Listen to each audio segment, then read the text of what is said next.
மாநில சுயாட்சி, நாம் தன்னாட்சி என்கிறோம் தமிழிலே, அவர்கள் சுயாட்சி என்கிறார். மத்தியில் கூட்டாட்சி, மாநிலத்தில் தன்னாட்சி என்ற முழக்கத்தை முன்வைத்தார்கள் திராவிடர்கள். அதை நம்முடைய அப்பா அண்மையிலே பேசிய பேச்சிலே கேட்டிருப்பீர்கள். மத்தியிலே கூட்டாட்சி, மத்தியிலே கூட்டணி ஆட்சி, மத்தியிலே கூட்டாட்சி மாநிலத்தில் சுயாட்சி என்கிற முழக்கம் மத்தியிலே கூட்டணி ஆட்சி மாநிலத்திலே குடும்ப ஆட்சி என்று மாறிவிட்டது. இவர்கள் மாண்புமிக்க மக்களாட்சியை தன் மக்களாட்சியாக மாற்றிய பெருமக்கள். மாநில சுயாட்சி சுயாட்சி என்று பேசிக்கொண்டே மாநிலத்தின் எல்லா உரிமையும் பறிகொடுத்தவர்கள்.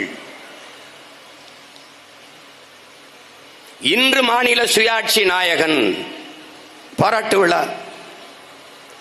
நாம் கூட்டாட்சி கோட்பாடு மாநாடு ரெண்டுக்கு இருக்கிற முரண்பாட பாருங்க.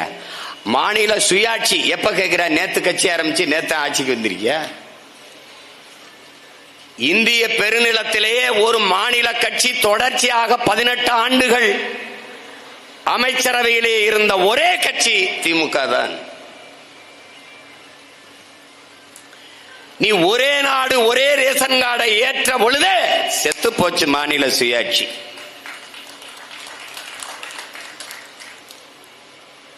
ஒரே நாடு ஒரே தேர்தல் ஒரே தேர்வு ஒரே வரி முடிந்தது.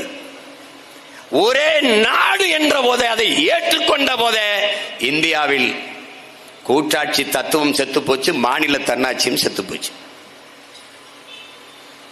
இதிலே ஒரே நாடு ஒரே தேர்தலை எதிர்ப்பது போல இன்று திமுக நாடகம் போட்டுக் கொண்டிருக்கிறது. ஒரே நாடு ஒரே தேர்தலை நாங்கள் எதிர்க்கிறோம். ஆனால் அவர் 77வது வயதிலே அவருடைய பிறந்த நாள் விழாவிலே ஐயா கருணாநிதி அவர்கள் பேசியது இருக்கிறது.